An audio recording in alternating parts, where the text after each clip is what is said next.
Welcome to the Sedona Soul Sisters show. I'm Ivory LaNoue. This is Reynolds, and Sedona's Sunn is here, but her internet won't allow her to have video and sound, so we're going with the sound.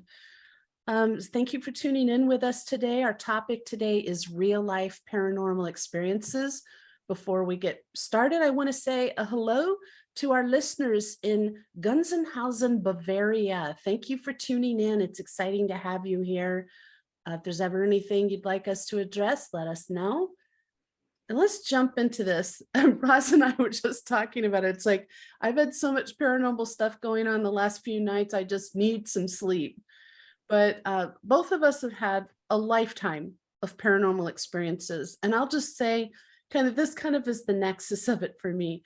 I used to say when I was really young, I don't understand why every house I've ever lived in is haunted. And when I was studying to do professional mediumship, my mentor is like, well, it's because you live in them. Because when you're a medium, you are like an attraction for everything paranormal. And there's going to be experiences not just for you, but for other people. And I'll talk about that because every time I visit my daughter in the Chicago area, paranormal things happen that don't happen other times. And so my daughter's like, what's going to happen this visit? Because I'm getting ready to go for a visit in a couple of weeks. So she's like, I wonder what'll happen this time. And now my oldest grandson, who is a psychic medium, he is starting to experience things. And he said he's saving him up for my visit. He's going to tell me in person. So you know what I'm talking about, Roz. I mean, it's just like, what's going to be next? Yeah. And people just don't realize the extent that can go, that can take. I can remember one of the, funniest, most amazing thing to me was when I was a little girl and I would see these, dark entities. Well, I didn't know what they were. I could feel they were creepy. That was about it. But I would see them in their little different formats.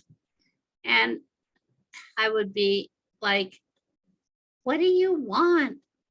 My mom would always tell me, tell them to get out of here. Who cares what they want? Blast them out. So what kind of things would you see, Roz? What did you see when you were a child? I had a number of things. I would see shadow people coming in and out. I had a shadow man, who lived in my closet when I was about 7 or 8. Roz, that's the worst. You might as well live under your bed and get over with it, And they were occasionally under the bed, when I was younger. But this shadow man,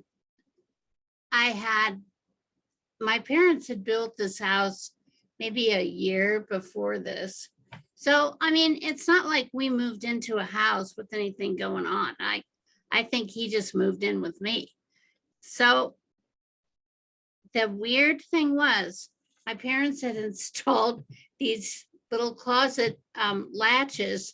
You didn't have a knob that you turned. They just popped open. They were little metal, with a little roller thing, and they popped open. It would never fail. I would get into bed, I'm not a person who goes to sleep quickly or easily anyway. And as soon as I would start to get relaxed and, like I was going to actually go to sleep, I'd hear that little pop and I'd know it was him. And he looked, ironically, like the typical shadow person, just the dark shape. He had a hat, with a brim on it. I don't know where this guy was coming from, but the minute that door popped, I would open my eyes and I would see him kind of sticking his head out, looking over at me. It was just the most annoying thing. And I wasn't afraid of him. He didn't have anything about him that felt truly scary. Just I always felt like he was nosy, you know. Get And out. Like a yeah, peeping Tom sort of entity. my mom would be, in the living room, or she'd be in her own room by that time a lot of times, but I would either call her or else I would get up and go down there and go, Mom, that guy's in my room again. You go tell him to get out.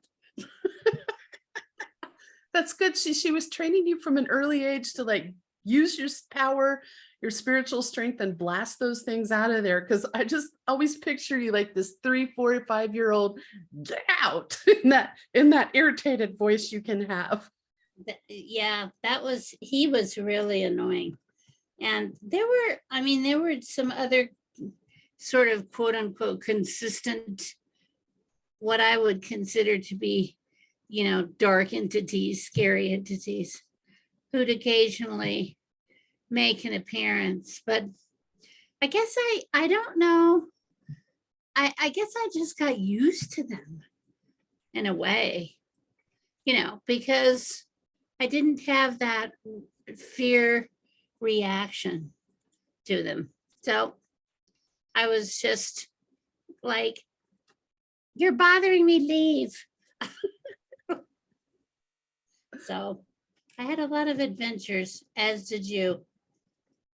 When I was young, most of my experiences were with angels, which I do not consider paranormal activity. But the other thing were full-blown apparitions, just spirits that look like humans walking through, talking to me, and me going, Mom, who's that woman?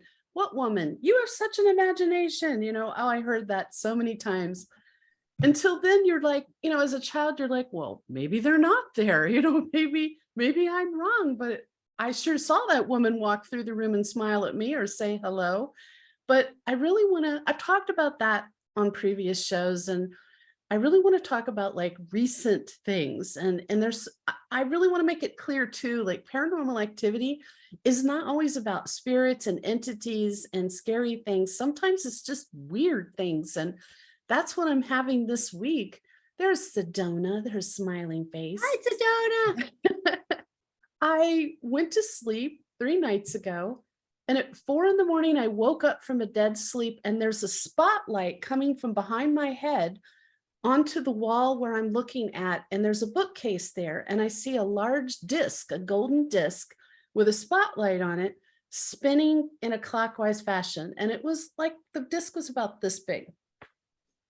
And I could see designs on it that looked like they were Grecian or something. It was like chariots and out vague people, but I couldn't get a real good look at it. So it was spinning real slowly with this spotlight on it.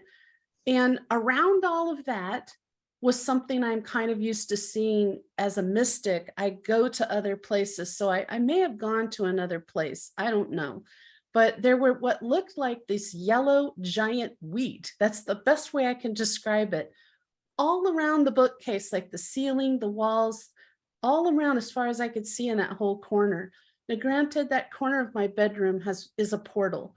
And so I'll tell you how that started. But so this thing is spinning and I'm watching it and I'm like, what is this? Where's the light coming from? The spotlight. What is this disc? And then I watch it slowly float.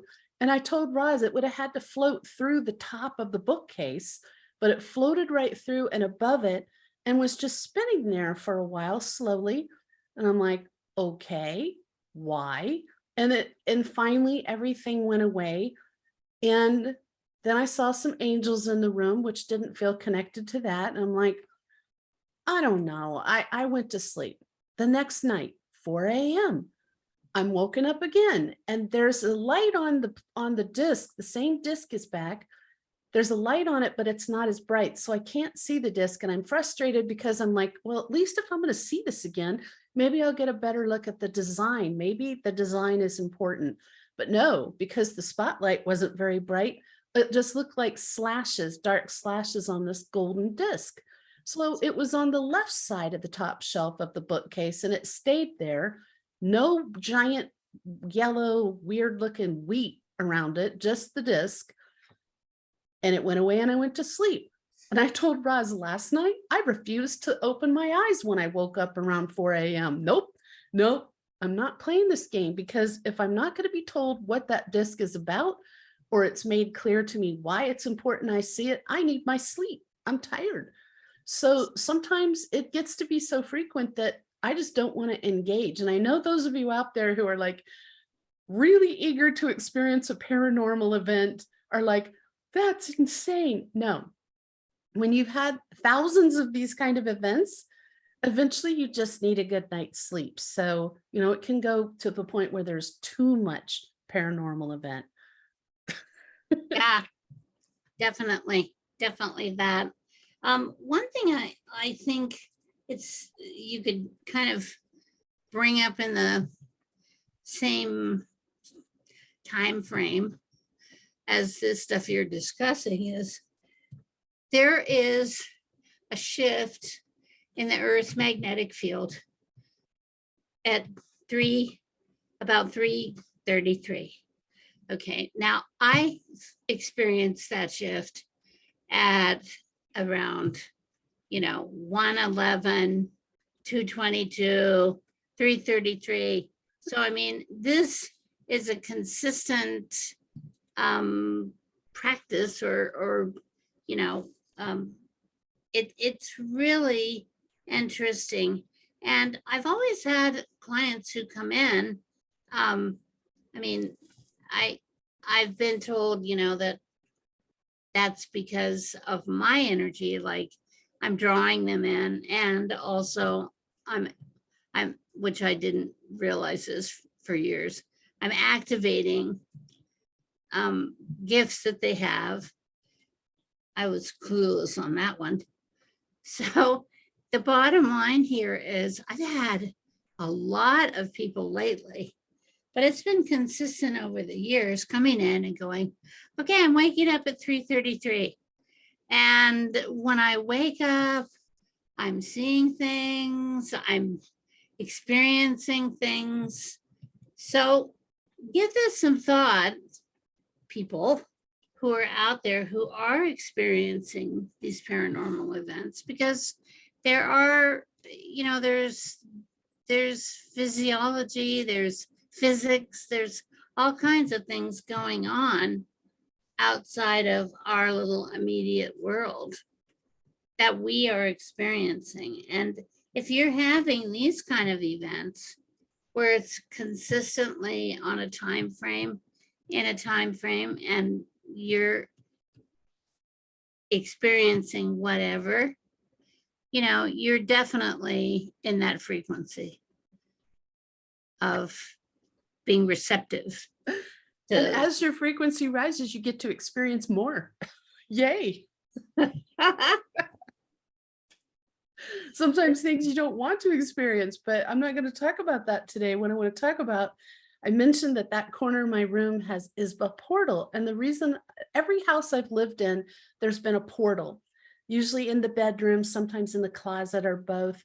And a portal is just where things are coming through. So even in this bedroom, that's where angels come through. That's where spirit comes through. That's where these odd things like the spinning disc are occurring, is in that corner. And it started with, I kept seeing a spirit that I didn't recognize, and it was in a light form up by the ceiling in that corner. And it felt very benign, so I wasn't scared about it. And then I found out from the neighbor that the woman who, the previous tenant, the only previous tenant, and her husband were in their 90s, and she was a tiny little woman, and she passed in that room. And she'd been seen by neighbors after her death while the house was up for sale through the open windows at night, moving around in the house. So I thought, okay, well, that's Elizabeth. And so when I saw her, I would say, hi, Elizabeth, I hope you're happy with me living in your home and getting things cleaned up and getting the yard fixed up again. You probably planted all those roses. And I would talk to her, and she would come in, and eventually she stopped coming in. But I think like that kind of started that's where the portal is. So Had to be.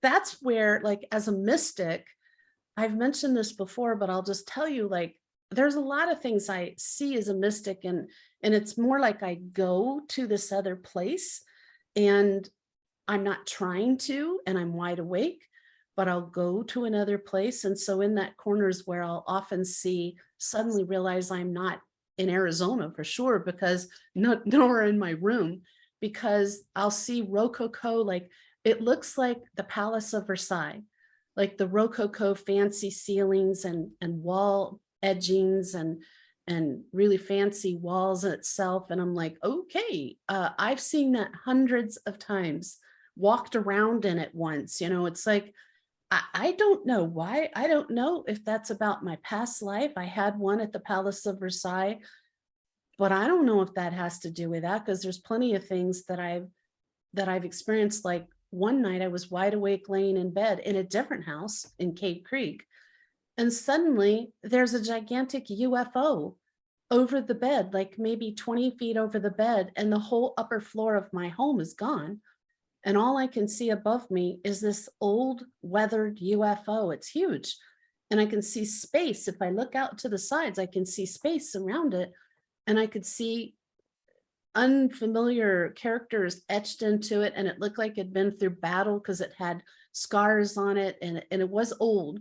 And it stayed there for a couple of hours, just hovering above the bed. I don't know what that's about.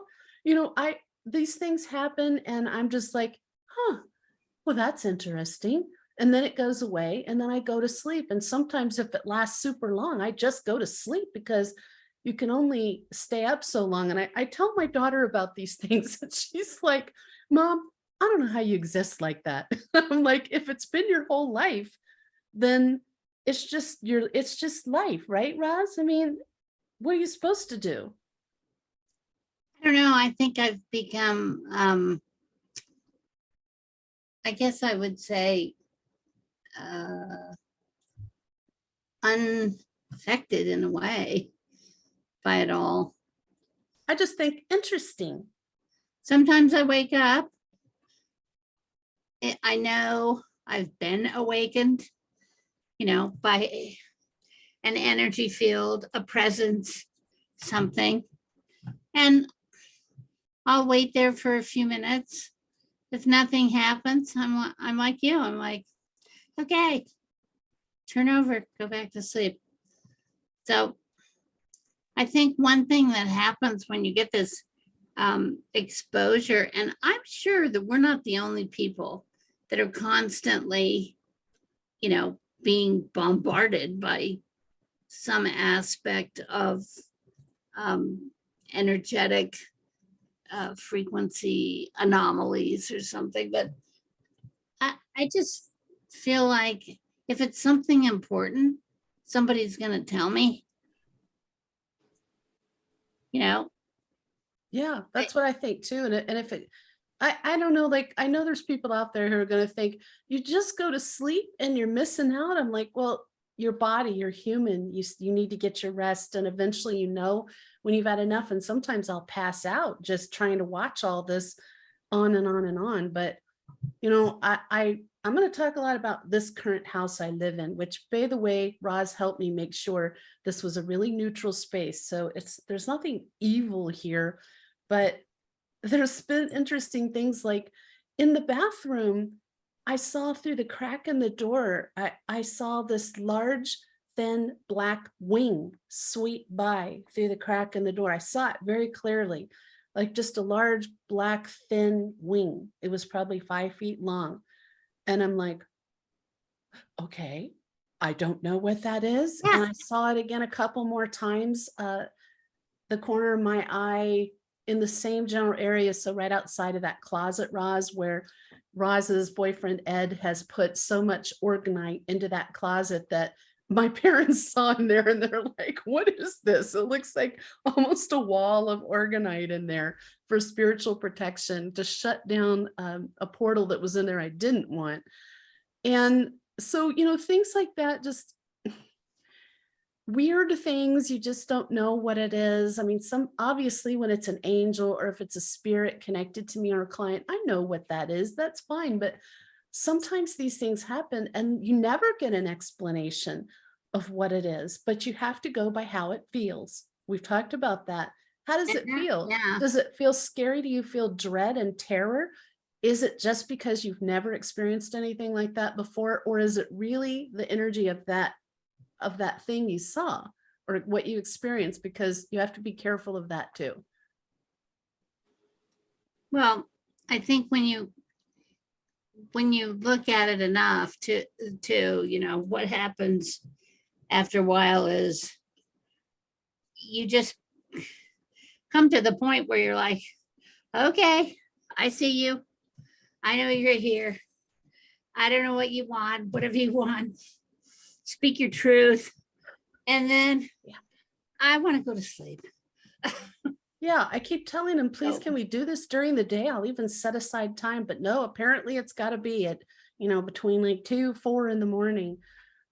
Something else that's happened in this house more than once, but I remember this one really struck me.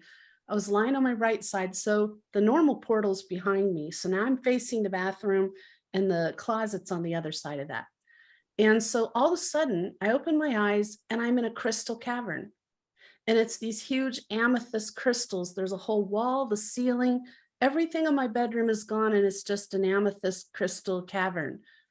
It was beautiful and it didn't feel bad or anything, but I'm like, okay, well, and it stayed for a couple of hours. It was just gorgeous. And it was like suddenly I'm lying literally in an amethyst crystal cavern, not in my room. And it felt cool and it had that smell like a cavern.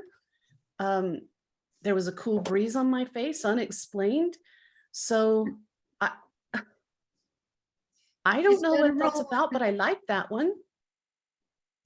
Gotta roll with it. Yeah, and there's a lot of things that happen in that bathroom. I have like the layout, I don't have a door between the bedroom and the bathroom. It's a big, tall, arched opening. I wish it was a doors because it would reduce some of the nonsense. But what happens is suddenly there'll be a glowing royal blue light in that bathroom. There's no source. I put a heavy curtain over the bathroom windows so that it's not from outside, because I'm trying to illuminate. I'm doing my paranormal investigation stuff of cutting out possibilities. Suddenly there's a royal blue light in there. And sometimes it'll be like a pulsing light that'll just go on, and it doesn't feel bad. It's not scary. It's a little irritating when you're trying to sleep. And I don't know what that's about. So many things, so many things happening almost every night and during the Well, day. and the bottom line is you can drive yourself nuts with this stuff, or you can just accept it and go, Yeah. okay. Huh. So I journal. That's what I do. And I journal, and I've been doing it for decades. I've got over 4 decades of journals of all the weird things I've experienced, including way back in the 80s when I was having my spiritual awakening, and I lived in Prescott in the woods on Tiburon Drive. And it all started with, I heard this sound like this, a pop. And I woke up and this thing floated from the wall from outside, and it was large, about 2 feet wide, about a foot high. And it looked like a nucleus, like an amoeba is what I'm trying to say. And the center was black, like a black round thing. And then around it was like an opalescent pink. And then it had an outside edge, and it just stayed at my face level for a long time. And I felt like it was doing it. I wasn't scared. But my whole body was vibrating. And back then I didn't know that was frequency. I thought I was terrified, but I realize now, because I have periods of this where I'll wake up and my whole body's vibrating. It's just like your frequency rising. So it was doing something, and I felt like it was something good. And it was certainly something I'd never seen anything like before. And then eventually it just floated right back through the wall and disappeared. And it came in every night for a long time. And then there were these giant, I call them the jacks. Do you remember jacks as a kid? I'm aging myself, with the ball and the jacks, and you play that. Okay, these look like giant jacks that were black and fuzzy with extra long leg on them. And they would float in through the wall. And one night I opened my eyes and there was one right next to me on the bed, and it reached out, that long one, and it stroked down my cheek, and it felt like velvet. And it freaked me out, and I hadn't been able to move. I was kind of frozen. and I just dove under the covers and like pulled the covers over my head. I was married at the time. He, through this whole thing that went on for 2 years, like night after night after night of all these astral beings coming in, he never woke up. He never had one experience, but my daughter did. And she's a psychic medium, not professionally, but she was experiencing things, seeing things, and we would talk about it. Sometimes like these green glowing balls would be bouncing around in the living room. I had the open door in the living room was between our bedroom and the area where her bedroom was. And it would look like a million of those balls are silently bouncing around in the living room for hours.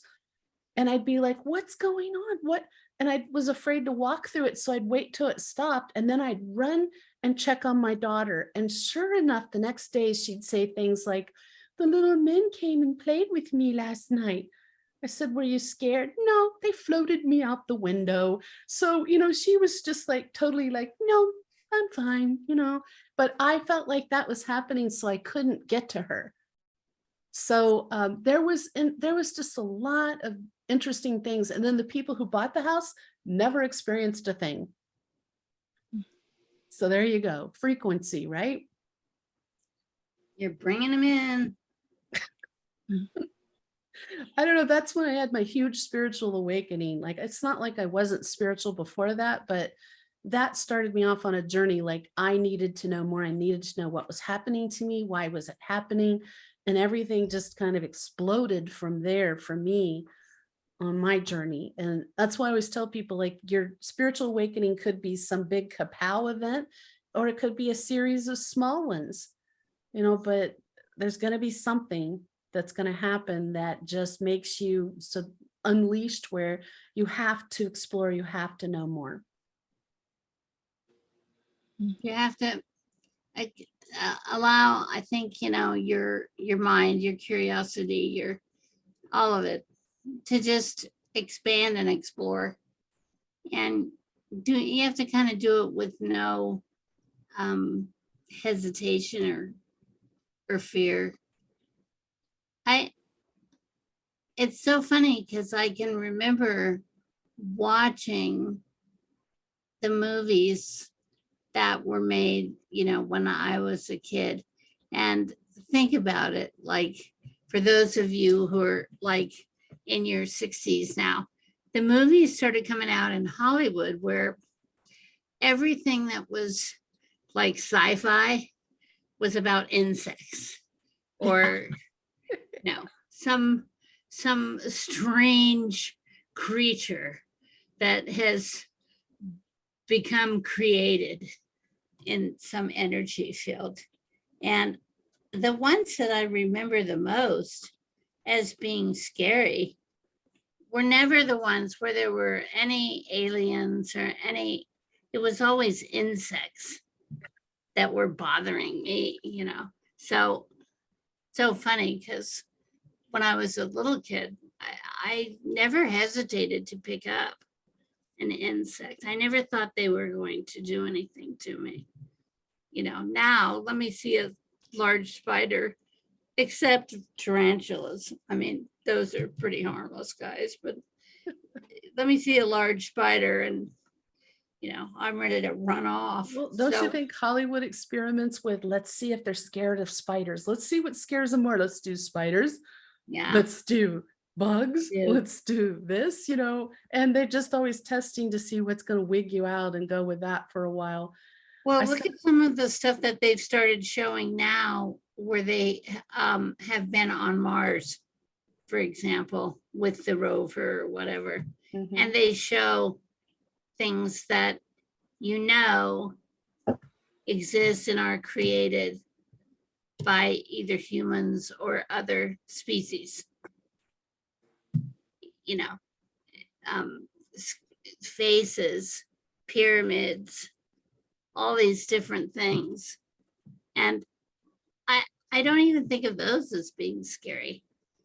And now I was watching something recently, and there was an astronaut who's pretty old now, and he was talking about there were obviously things on the moon that were human or other species created.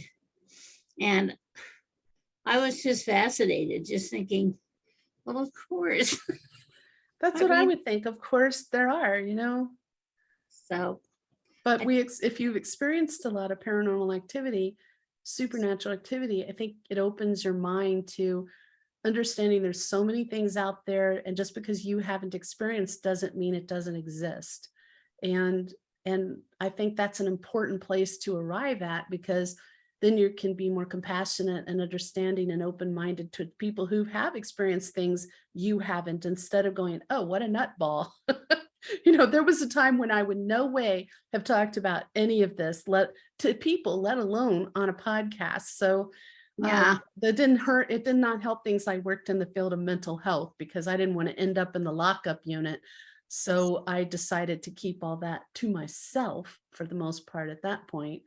But now it's a little bit different. I know I said I was going to talk about what happens in Chicago, but we're running out of time. We ran out of time. another So show. another show. I'm getting ready to go. There'll be more material, I assure you. So I something know else. there's many people out there who move into different houses and they experience the kinds of things that we do. Oh, yeah. Oh, yeah. You know, That's the and reason we do this show. It's not to scare people, but is to help people feel normal and help them understand you're not crazy. And there are actually therapists out there who are open to this sort of thing, and support groups. You can go and talk to people. It's important, your tribe on a spiritual journey, just for this reason alone, to have somebody to talk to about all the weird things you experience, so you don't feel like you're the only one, and you don't feel crazy. and you don't So freak out. yeah, so you don't freak out. And if somebody else goes, oh yeah, I experienced that. It ended up being this. And then you can feel, oh, okay, well, that's not bad. I can live with that. Especially if they tell you it stopped and you didn't like it. We are totally out of time. These topics just go by so fast. You've been listening to the Sedona Soul Sisters show. If you'd like more information about us or our services, visit our website, sedonasoulsisters.com. And be sure to subscribe and like us, because we like that a lot. And tune in next Friday. Our topic is what your aura photo says about you. For those of you who watch this on YouTube, we'll be showing some examples, but for the rest of you, we'll do our best to describe it so well that you can understand it completely just by listening. And in the meantime, we hope you have an absolutely beautiful week. We'll talk to you next week.